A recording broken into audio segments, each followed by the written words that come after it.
Okay, so I got to tell you this funny story about a night we had at South by Southwest that's pretty unforgettable. I get a text message from Robert Scoble inviting us out to this house party they're having way off the beaten path out of the city of Austin, or at least the downtown, I should say, and kind of in this old neighborhood that's not well lit. And he just says, come out to this party we're having. And so we're going out to this party, and I'm just thinking as we're driving away from the city and into complete areas that aren't lit well and old houses, thinking, I hope Robert Scoble got his address right.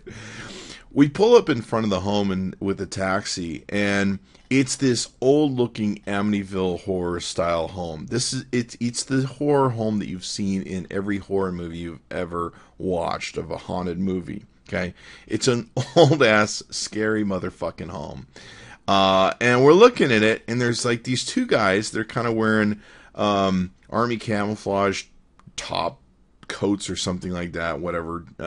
And we're looking at them, and they're standing at either pillar of the stairs, at the top of the stairs of this house. And we're looking at him going, there's not a line for Southwest people that are here. It doesn't look like there's a party inside. We either have the right address and we're going to a party, or we have the wrong address, and we're going to have to make a drug deal to get out of here alive. So after some debate in the cab, we carefully wander up towards the stairs to not approach cautiously, of course. And we asked the two guys at the top of the stairs if this is where the party is, or if we're gonna have to buy crack tonight. And it was kind of funny. They invite us in. They're having a wonderful, warm party in there. And the party is for 955 Dreams. They're the app makers of Band of the Day, and they're launching their Applause app, and all that good stuff. And the CEO is a really nice guy. I'll show you his picture here. It kind of has a whole Eric Estrada thing going on here with his Twitter pic. Would you please go on Twitter under @SmallDoses and say Chris Voss said you look like Eric Estrada? And I'm sure I'm going to tag him on this, so he's going to find out. Dun, dun, dun, dun. He has a whole chips thing going on right there. So anyway, Karan is really, really nice guy. So hopefully he thinks that's funny. If not, I don't know. He has a haunted house that he can kill me in. So this house is like freaking old and scary. Here's like some old back area where they had another bar, which is really cool. Some like little shanty thing. Here's some cupcakes.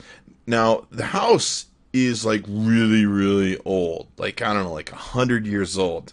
And everything in it is scary freaking weird. Like if you went to this house, you'd never turn the lights off, okay? Because every room is like the horror movie of every horror house, whatever movie you've ever seen. The only difference is this would be the Bates house if Norman Bates was a gay home designer, home refinish designer, whatever those people are called. So just imagine the scary Bates hotel home, only if Norman Bates were gay and home designer. So this is what it looked like, and somebody went through it and just took this old ass scary home and made it even more bizarre and weird, which was bizarre and weird. So we're going through this home going, this is the freakiest, weirdest thing we've ever seen. It's very eclectic, very odd. And I'm just sitting there the whole time going, holy crap, how many people died in this home? So we're going through, and you're seeing some of the pictures roll by as I go through this. We go upstairs, and Robert Scoble and his wonderful wife, Miriam, whoops, that's too far. His wonderful wife, Miriam, are upstairs with a whole bunch of people. They're watching this band, and this band is just kicking ass, playing this beautiful tunes and everything else. But you can see, like, it's really weird. If you watch the video, there's kind of these cubby holes off to this top. I don't know who built this home, who designed it, or what, but it was like part opium den, part scary-ass horror film, part updated thing, part gay design. It was just eclectic in so many shapes and forms. So we had this great kick-ass band that played this music, and I think you saw the toilet with the chain pull on it there at the end. But Then we go in the kitchen, we start noticing weird shit like this. They have a plant in that thing, and I don't know what that thing's for. All I could see was Texas Chainsaw Massacre here. This is where they put the pounds of flesh. And then even weirder, in the kitchen, they have all these old pictures of old people. I mean, look at this up here. This is like this. Isn't that face that shows up in The Exorcist that scares you? It shows up subconsciously in the upper right hand corner. I think that is. The house just got even creepier with all these old pictures up. It's like, so are these all the people that are buried under the house? At one point, I'm going through this house, and I started saying to somebody, you know what? I think what I'm going to do is I'm going to go and look for the basement, because that's where I'm pretty sure all the dead bodies are found. But then I realized that if I go looking for the basement, I'll be that guy. I'll be the guy that'll be like, where's Chris? We haven't seen him for like several hours. Where'd he go? Oh, he went looking for the basement. Yeah. And then no one ever sees me again. Yeah, that's how that turns out. So we're in this creepy ass old house, and we party and have a great time till like 3 a.m. in the morning. So at 3 a.m. in the morning, we decide we want to go home. The only problem is taxis aren't really running, and Austin's kind of lame for taxis anyway. So we start calling taxi services. None of them are taking our call. We finally get one to answer our call, and we keep telling them where we're at, and they keep not coming and getting us. And we keep calling them every half an hour going, we want to go home. And they're like, yeah, we'll send somebody out there. Well, pretty much this Eric Estrada gentleman, Mr. Kiran, tells us, oh, it's a very safe neighborhood. Just walk back to the city. So I pull up Google Maps. We're 2 motherfucking blocks off of MLK Boulevard. 2 blocks off of MLK Boulevard. Now, I don't know about you, but I've watched a lot of Cops. Cops, the show, Their favorite thing is to have that cop show.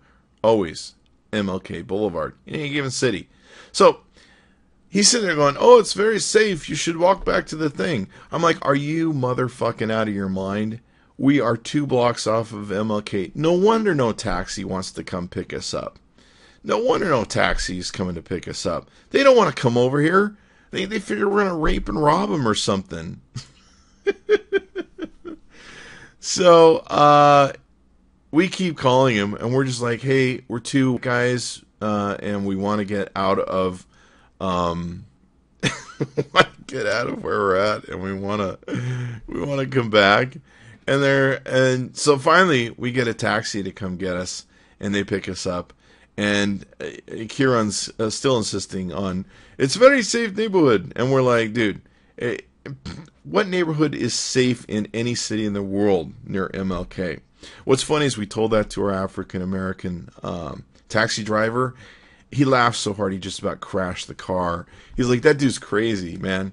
What area of city? And anyway, you got the idea. So in the end, it was a very interesting night. We were very glad to get out of the house and home and back to our hotels alive. But we had a very good time hanging out with everybody involved, and it was pretty wonderful. And then we actually went back there a day or 2 nights later, and hung out with them, had a great time with 955 Dreams. And we made sure to get the hell out of there before it got too late. So, needless to say, it was a fun time and a very interesting story. At least I thought so.